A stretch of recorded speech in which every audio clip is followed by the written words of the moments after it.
পাক বলছেন এই রকম বদাকিদা ব্যক্তির সাথে উঠা বসা করিও না, খাওয়া দাওয়া করিও না, পানি পান করিও না, মরে যদি যায় তার নামাজে জানাজাও পড়িও না মুসলমান। কথা বুঝতে পেরেছেন? ইমাম আবু হানিফার আকীদা আবু বকর ওমর ওসমান আলী, ইমাম শাফির আকীদা আবু বকর ওমর ওসমান আলী, ইমাম মালিকের আকীদা ইমামে আজম ইমাম আহমদ বিন হাম্বলের আকীদা, ইমাম বুখারী, ইমাম মুসলিম, ইমাম তিরমিজি, ইমাম নাসাই, ইমাম ইবনে মাজাহ, ইমাম আবু দাউদ, পৃথিবীতে যত মুহাদ্দিস এসেছেন সবার আকীদা আবু বকর ওমর ওসমান আলী, সুন্নিদের আকীদা আবু বকর ওসমান ওমর ওসমান আলী। জোরে বলেন সুবহানাল্লাহ। শিয়াদের কিছু আলামত হলো তারা হযরতে আলী রাদিয়াল্লাহু তাআলা আনহুকে নবীর পরে সবচাইতে উত্তম মনে করে এবং কোন কোন জায়গাতে নবীগণ চাইতেও উত্তম মনে করে, তাদেরকে বলা হয় শিয়া। শিয়াদের বক্তব্য হচ্ছে জিবরিল আলাইহিস সালামকে আল্লাহ ওহী দিয়ে পাঠালছিলেন হযরতে আলীর কাজ, আর জিবরিল আমিন না চিনতে পেরে ভুল করে চলে গেছেন নবীর কাজ। এটা হতে পারে? এই জোরে বলেন হতে পারে? এ মনে করেছে জিবরিল মনে হয় এত বড় লোক, হযরতে জিবরিল আলাইহিস সালাম আল্লাহ তিনাকে এত পাওয়ার দান করেছেন, এত বড় বানিয়েছেন। জিবরিল আলাইহিস সালাম নিজের পরকে ডানাকে যদি জমিনে খুলে দেয় পৃথিবীর মানুষ সূর্যের এক ছটাং আলো দেখতে পাবে না, গোটা আসমান ঢেকে যাবে, এত বড় তিনার পর। আর এ গাধা বলছে জিবরিল আমিন চিনতে পারেনি, আলীর কাজ পাঠিয়েছিল, নবীর কাজ চলে গেছেন। তো পরে আল্লাহ বললেন না যে তুমি ভুল কেন করলে? নাকি ভুল করতেন তো আল্লাহ বলতেন কি বলতেন না যে তুমি ভুল চলে গেছো, আলীর কাজ যাও? তো কেউ যদি এই রকমের ধারণা রাখে এরা হলো শিয়া, এরা কাফির, মুসলমান নয়। আর একটা কথা, তারা বলবে আবু বকর সিদ্দিক এবং উমরে ফারুক জোর করে খেলাফত নিয়েছেন। আমার নবীর কাছে কেউ জোর করে খেলাফত নিতে পারবে? বিশ্বাস হয়? এই জোরে বলেন। আমার নবী কওরির ভয়ে খেলাফত দিবেন? আমার নবী কওরির দাওয়াবে এসে খেলাফত দিবেন? একটা কথা মনে রাখবেন, গৌসে সামদানি, কুতবে রব্বানি, মাহবুবে ইয়াজদানি, হযরতে সাইয়্যিদনা শেখ গৌসে আজম আব্দুল কাদের জিলানী রাদিয়াল্লাহু তাআলা আনহু বলছেন, আহলে সুন্নাত ওয়াল জামাতের আকীদা গৌস পাক বয়ান করছেন কি?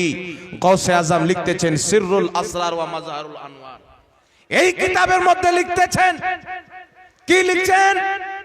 নবীগণের পর সবচাইতে ফজিলতপূর্ণ ব্যক্তি, মর্তবাপূর্ণ ব্যক্তি সাইয়্যিদনা আমিরুল মুমিনিন আবু বকর সিদ্দিক রাদিয়াল্লাহু তাআলা আনহু। গস পাক বলছেন তারপরে উমর ফারুক, গস পাক বলছেন তারপরে হযরতে উসমান গনি, গস পাক বলছেন তারপরে মাওলায়ে কায়নাত হযরতে আলী কাররামাল্লাহু ওয়াজহুল করিম। এখন যারা নিজেকে কাদরি বলে আর হযরতে আলীকে সবার চাইতে উঁচু মাকাম দেয়, আবু বকর সিদ্দিকের মাকামকে ঘটায়, আর গস পাক বলছেন আবু বকর, তারপরে উমর, তারপরে উসমান, তারপরে আলী। তো গস পাকের বিরুদ্ধে আকীদা রেখে যারা নিজেকে কাদরি বলবে এরা কাদরি নয়, এরা হচ্ছে শয়তান। এরা কি? এরা কাদরি হবে? গস পাকের আকীদাতে যে চলবে ওরা হলো কাদরি, গস পাকের নজরিয়াকে যে মানবে তারা হলো কাদরি। গৌসে আজম বলেছেন প্রথম আবু বকর সিদ্দিক, তারপর উমরে ফারুক, তারপর উসমান গনি, তারপর মাওলা আলী।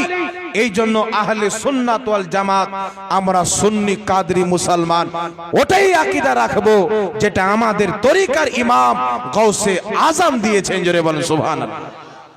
কথা বুঝতে পেরেছেন? একজন বলছে একটা দাড়ি খোঁচা মৌলবীর ব্যাপারে, ইদবিড়ি কি দাড়ি, ওর মুখ যদি দেখেন তো মনে হবে দুই দিকে দুটো বাঁশ এসে চিপকে চলে গেছে। ছুচকা মুক্কা মৌলবী আছে, দাড়ি ঠিক নাই, ও বক্তব্য দিয়ে বলছে যে হযরতে আলী হচ্ছে সবচাইতে উত্তম। আবু বকর সিদ্দিক জোর করে খেলাফত নিয়েছেন, উমর ফারুক জোর করে খেলাফত নিয়েছেন। একটা কথা মনে রাখবেন, যদি কোনো ব্যক্তি হযরতে আলীকে উত্তম মনে করে ওই ব্যক্তি হচ্ছে বিদাতি। ওই ব্যক্তি কি? বিদাতি। আর যদি হযরতে আবু বকর, হযরতে উমর ফারুক রাদিয়াল্লাহু তাআলা আনহুমার খেলাফতকে অস্বীকার করে ওই ব্যক্তি হচ্ছে কাফির। আবু বকর সিদ্দিকের খেলাফতকে অস্বীকার করলে কাফির হবে, উমর ফারুকের খেলাফতকে অস্বীকার করলে কাফির হবে। আর হযরতে আলীকে সবচেয়ে উত্তম যদি মনে করে তাহলে বিদাতি হবে, বদ আকীদা।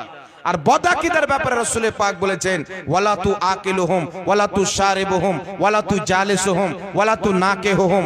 রাসূল পাক বলছেন এই রকম বদাকিদা ব্যক্তির সাথে উঠা বসা করিও না, খাওয়া দাওয়া করিও না, পানি পান করিও না, মরে যদি যায় তার নামাজে জানাজাও পড়িও না মুসলমান। কথা বুঝতে পেরেছেন? ইমাম আবু হানিফার আকীদা আবু বকর ওমর ওসমান আলী।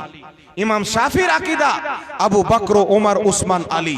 ইমাম মালিকের আকীদা, ইমামে আযম ইমাম আহমদ বিন হাম্বলের আকীদা, ইমাম বুখারী, ইমাম মুসলিম, ইমাম তিরমিজি, ইমাম নাসাই, ইমাম ইবনে মাজাহ, ইমাম আবু দাউদ, পৃথিবীতে যত মুহাদ্দিস এসেছেন সবার আকীদা আবু বকর ওমর ওসমান আলী। সুন্নিদের আকীদা আবু বকর ওসমান ওমর ওসমান আলী। জোরে বলেন সুবহানাল্লাহ। আর যারা বলছে যে হযরত আলী সবচেয়ে ফজিলতপূর্ণ, এরা নিজের বাড়ি থেকে ধর্ম তৈরি করেছেন। এটা আকাবিরদের ধর্ম নয়, এটা ইসলাম নয়। কথা বুঝতে পেরেছেন বাবা? তাই এই ধরনের পীর থেকেও বেঁচে থাকবেন, এই ধরনের লোক থেকেও বেঁচে থাকবেন। কেউ যদি এদের ধোঁকাতে গিয়ে থাকেন তওবা করবেন। যে মাসলা বয়ান করলাম ফাতহুল কাদিরের মধ্যে রয়েছেন। ইমাম ইবনে হুমাম লিখতেছেন কেউ যদি আবু বকর ওমরের খেলাফতকে অস্বীকার করে ওই ব্যক্তি কাফির। আর কেউ যদি হযরতে আলীকে আবু বকর চাইতে উমর চাইতে ফজিলত দান করে ওই ব্যক্তি হচ্ছে বিদাতি। আমার মোবাইলে একটা না দুটো নয়, কমবেশ 25টা কিতাবের রেফারেন্স লেখা আছে। কওরির যদি লাগে বক্তব্য দেওয়ার পরে আসেন, আপনাকে দিয়ে দিচ্ছি, বাড়ি গিয়ে খুব পড়েন। কথা বুঝতে পেরেছেন বাবা? তো এই ধরনের শিয়া এখন বর্তমানে ডাইরেক্ট শিয়া বলে প্রচার করতে পারে না। ইরানের টাকা নেই, ইরান থেকে কোটি কোটি টাকা দেয়। যেমন ওয়াহাবি মতবাদ প্রচার করার জন্য লামাযহাবীদেরকে আমেরিকা ইসরায়েল থেকে ফান্ডিং পাওয়া যায়, সৌদির যাকাত পাওয়া যায়, তেমন শিয়া মতবাদ প্রচার করার জন্য ইরান থেকে ফান্ডিং পাওয়া যায়। কথা বুঝে আসছে বাবা? এই ইরানের ফান্ডিং নিয়ে অনেক মৌলবীকে 30 লাখ, কাউকে 1 কোটি, কাউকে 2 কোটি এরকম টাকা দিয়ে শিয়া মতবাদে নিয়ে চলে আসে। তাই অনেক বড় বড় খানকার পীর সাহেবও বিক্রি হয়ে যাচ্ছে, পীর সাহেব বিক্রি হয়ে যাচ্ছে। কি করতে হবে? হযরতে আমিরে মুয়াবিয়াকে কাফির বলতে হবে, হযরতে আলীকে সবচেয়ে উত্তম মানুষের সামনে পেশ করতে হবে, তবেই আপনাকে 1 কোটি 2 কোটি যা টাকা নেবেন আপনাকে দেওয়া হবে। এইগুলো আপনাকে প্রচার করতে হবে। কিন্তু আলহামদুলিল্লাহ আপনারা যে দরবারের মুরিদ, এই দরবারের যারা পীর আছেন এদের কাছে যদি আসে আশ্রয় পাবে না। কেন আশ্রয় পাবে না? হযরতে আমিরে মুয়াবিয়ার ঈমানের উপরে যখন কলম তুলেছিল, বাংলার কিছু মৌলবী সাহাবীর ঈমানের উপরে যখন হামলা করেছিল, আখতারুল কাদরির বেটা আমিরে মুয়াবিয়ার উপরে পুরো কিতাব লিখে প্রমাণ করে দিয়েছেন আমিরে মুয়াবিয়া নবী মুস্তাফার সাহাবী, গাউসে আজমের যেটা আকীদা আখতারুল কাদরির আওলাদদের সেটাই আকীদা। গরিব নওয়াজের যেটা আকীদা আখতারুল কাদরির সন্তানদের ওটাই আকীদা। নিজামউদ্দিন আউলিয়ার যেটা আকীদা আখতারুল কাদরির সন্তানদের ওটাই আকীদা। তাই তারা ইলমে গায়বের উপরে কিতাব লিখে, আমিরে মুয়াবিয়ার উপরে কিতাব লিখে, মাকামে আউলিয়া কিতাব লিখে প্রমাণ করে দিয়েছেন যারা কিয়ামত পর্যন্ত নবী এবং নবীর সাহাবা এবং আহলে বাইতের ইজ্জতের উপরে আঙ্গুল তুলবে, কোন দরবার পরে আসতে পারে, আখতারুল কাদরির বেটা সবার আগে দাঁড়িয়ে থাকবে। আরে জোরে বলেন না সুবহানাল্লাহ। এজন্য বিরাদর ইসলাম ঈমান আকীদা বাঁচাইতে হবে। কথা বুঝতে পেরেছেন? তো এইগুলো হচ্ছে শিয়াদের চরিত্র। এরা মাথা থাবড়াবে, নামাজের খবর নাই, রোজার খবর নাই, হজ যাকাতের খবর নাই। এদেরকে কয়েকটি মায়েশার হাদিস, মায়েশা 1-2 বার মাথাতে হাত মেরেছিলেন, তো ওটাকে মায়েশা পরে আফসোস করেছিলেন যে আমি এটা ভুল করেছি। মায়েশা পরে আফসোস করেছিলেন।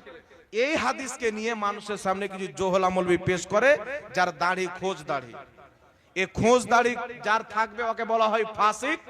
ফাসিকের বক্তব্য শোনা হারাম। কথা বলছেন যে এক মুষ্টির বেশি দাড়ি কাটবে ওর বক্তব্য শোনা হারাম, ওর পিছনে নামাজ পড়া হারাম, ওকে সালাম দেওয়া জায়েজ নয়। যে ফাসিকে মুআল্লিন হয়ে আর আকীদা খারাপ করে রাখবে ওই মৌলবীকে সালাম পর্যন্ত দেওয়া ইসলামে হারাম আছে মুসলমান। কথা বুঝতে পেরেছেন? তো এই রকম মৌলবীর কথা বিশ্বাস করা যাবে? এই জোরে বলেন, কথা বিশ্বাস করা যাবে? এই মৌলবী দেখছি একদিন বলছে কি জানেন, বলছে যে এই দরবারে জান না কোন দরবারের কথা বলছে, আমি তো আপনাদের এগুলো অত চিনি না। বলছে এই দরবারের মুরিদের অতক্ষণ পর্যন্ত আত্মা কবুজ হয় না, মালকুল মত কবুজ করে না, যতক্ষণ পর্যন্ত এই দরবারের পীর সাহেবের কাছ থেকে অনুমতি না নেবে। চিন্তা করছেন? বলছে মালকুল মত এসে বলছেন, হুজুর, বড় হুজুর, ছোট হুজুর, আপনার মুরিদের আত্মা কবুজ করবো, আপনি যদি অনুমতি দেন তো কবুজ করব। অনুমতি দিচ্ছেন? হাই রে বেকা, তোর পীর সাহেবের অনুমতি নিয়ে মুরিদের আত্মা কবুজ করবে, তোর পীর কেন মরলো বে? না কি বলেন? আর ও পীর সাহেব কেমন যে মালকুল মতকে অনুমতি দিয়ে তার মুরিদকে আত্মা কবুজ করিয়ে দিল? পীর সাহেব বলতো না, অন্য পীরের মুরিদের আত্মা কবুজ করো, আমার মুরিদ লয়। না কি বলেন বাবা? তো এগুলো খুল্লা জেহালত, গুমরাহি। এত জঘন্য কথা শোনার পর কেউ যদি ওই মৌলবীকে মৌলবী মনে করে, মুসলমান মনে করে, তার আকীদাকে সঠিক মনে করে, তো এর চাইতে বড় হুঁস মোটা বাথরুম খোর, গোবর খোর আর কাকে বলবেন বলেন? এত খুল্লা বলার পরে যদি ওই মৌলবীর পক্ষে কেউ থাকে, মনে করতে হবে ওর মাথায় ব্রেন ভরা নাই, ওর মাথায় কালো গোবর ভরা আছে। কথা বুঝতে পেরেছেন? এইরকম জাহিল থেকে আল্লাহ মুসলমানের ঈমান আকীদা হিফাজত করুক। সকলে পড়ুন আল্লাহুম্মা আমিন। আকীদা যাচাই করতে হলে গওস পাকের মতো আকীদা রাখবেন, গরিব নওয়াজের মতো আকীদা রাখবেন, নিজামউদ্দিন আউলিয়ার মতো আকীদা রাখবেন, আলা হযরতের মতো আকীদা রাখবেন। ইনাদের ওটাই আকীদা যেটা কারবালার ইমামে হুসাইনের আকীদা। জোরে বলুন সুবহানাল্লাহ। এই শিয়া সম্প্রদায় থেকে বাঁচবেন। ইসলামে মাতাম করা হারাম, চারো মাযহাবের ফতোয়া। কথা বুঝতে পেরেছেন? প্রত্যেক আলিম, প্রত্যেক মুহাদ্দিসের ফতোয়া। মাথা থাবড়ানো, বেলেট দিয়ে শরীরকে কাটা। আপনাদের দিকে একটা বক্তা ঘুরে বেড়ায় দেখি শিয়া টাইপের, ওর নামটা কি আছে, ওরও দাড়ি, আবার খোঁচ দাড়ি, মাথায় টুপি বাঁধে, টুপি বাঁধার পরে একটা এভাবে পাট্টা বাঁধে। এ আবার কলকাতায় হোটেল ভাড়া করে থাকে, ইরানের সাথে সাক্ষাৎ করে, কোটি কোটি টাকা পায়। কথা বুঝতে পেরেছেন? এ আবার মার্কেটে লেগেছে মানুষের ঈমানকে নষ্ট করার জন্য। তাই আপনাকে বলতে চাই ব্রাদার ইসলাম, যেই দরবারের আকীদা সাহাবার ব্যাপারে খারাপ, আহলে বাইতের ব্যাপারে খারাপ, যারা বেশি বাড়াবাড়ি করে, সাহাবাকে নিয়ে সমালোচনা করে, তাদের থেকে ঈমানকে বাঁচাবেন। আমার নবী বলেছেন, আমার সাহাবার ব্যাপারে সাবধান। তোমরা যদি সোনার পাহাড় দান করো, আমার সাহাবী যদি একটা জওয়ের দানা দান করে, আমার সাহাবীর জওয়ের দানা দান করা তোমার সোনার পাহাড় দান করার চাইতে ভারী। বল সুবহানাল্লাহ। ইমামে হুসাইন হযরতে আমিরে মুয়াবিয়াকে ডেকে হযরতে আলীর যোগ্য পুত্র ইমামে হাসান রাদিয়াল্লাহু তাআলা আনহু খেলাফত দিচ্ছেন। এই কাফিরকে খেলাফত দেওয়া যাবে? জোরে বলেন। অমুসলিমকে খেলাফত দেওয়া যাবে? ইমামে হুসাইন হযরতে আমিরে মুয়াবিয়াকে খেলাফত দিলেন। কোন খেলাফত? যে খেলাফত হযরতে আলী ইমামে হুসাইনকে দিয়েছিলেন, যেই খেলাফত হযরতে আলীকে নবী মুস্তাফা দিয়েছিলেন। এমন একটি আজিম দৌলত, আজিম সম্পদ ইমামে হাসান হযরতে আমিরে মুয়াবিয়াকে খেলাফত দিয়ে প্রমাণ করে দিয়েছেন, আমিরে মুয়াবিয়া নবীর সচ্চা সাহাবী। আর ইমামে হুসাইন ইয়াজিদের সাথে যুদ্ধ করে প্রমাণ করে দিয়েছেন, কিয়ামত পর্যন্ত ইয়াজিদ জাহান্নামের কুকুর। বল সুবহানাল্লাহ। ইমামে হুসাইন যার সাথে যুদ্ধ করেছেন, ওই ইয়াজিদের সাথে আমাদের বন্ধুত্ব হতে পারে। আর ইমামে হাসান জিনাকে খেলাফত দিয়েছেন, তিনার সাথে আমাদের শত্রুতা থাকতে পারে। কথা বুঝেছেন বাবা? আল্লাহ পাক বুঝার তৌফিক দান করুক। এই শিয়া সম্প্রদায় থেকে বাঁচবেন, হাত থাবড়া, মুখ থাবড়া, এগুলা থেকে বাঁচবেন। কথা বুঝতে পেরেছেন? এগুলো নাজায়েজ বিদআত কাজ। আল্লাহ পাক বুঝার